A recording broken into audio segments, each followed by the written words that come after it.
Расскажите про храмы любви, особенно где занимались сексом несколько человек. Григорий, пару минут. Есть тантрические практики для гармоничного использования сакральной энергии. Для этого есть тантризм. Зачастую тантризм другие вещи называют.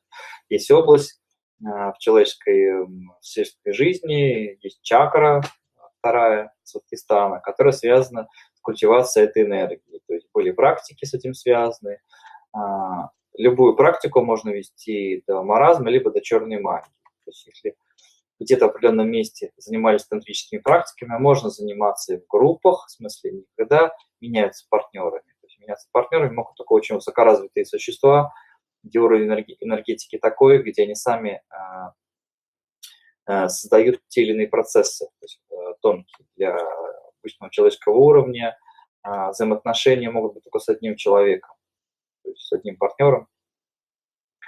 В ведизме считалось, что у мужа может быть 4 жены, соответственно, да, но опять же имейте в виду, что это чистый человек, и его энергетики хватает на 4 женщины. И, как правило, если мужчина заводил вторую жену, это означало, что первая жена уже на плане интимного обмена энергии уже была не способна работать, она уже как человек уже этот ресурс израсходовала. То есть она тратит оставшийся сакральный ресурс на какие-то более важные вещи. И обычно следующие жены, они приходили тогда, когда предыдущая, например, этот вопрос не может с мужчиной перерабатывать, помогать ему с этим вопросом. Да, брала жена, которая новая, которая могла. То есть мужчина ресурс еще есть, а женщина его уже отработала свой. Ну, потому что нагрузка деторождения на женщине лежит несравнимо больше, чем на мужчине.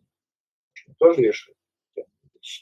Тантрические практики, они возможны, их можно делать и в группах, их можно делать в храмах, то есть в местах, где они делались, для отпечатки этой энергетики. Если постоянно в одном помещении чем-то заниматься, то будут создаваться специальные поля, вплоть до создания эгрегора, который будет помогать эти вопросы раскручивать. То есть для людей, которые с низменной энергетикой, у них будет пробуждаться желание просто заниматься этим, называется. То есть это может работать в отрицательном направлении.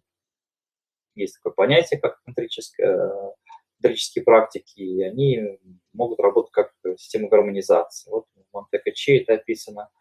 А в ведической культуре тоже были такие практики. Зачастую способности в этой области использовались не по назначению, либо грань, скажем так, этическая переходилась, поэтому надо индивидуально говорить про эти вопросы. Само по себе умение управлять этой энергией, умение ее использовать, в ней ничего плохого нет.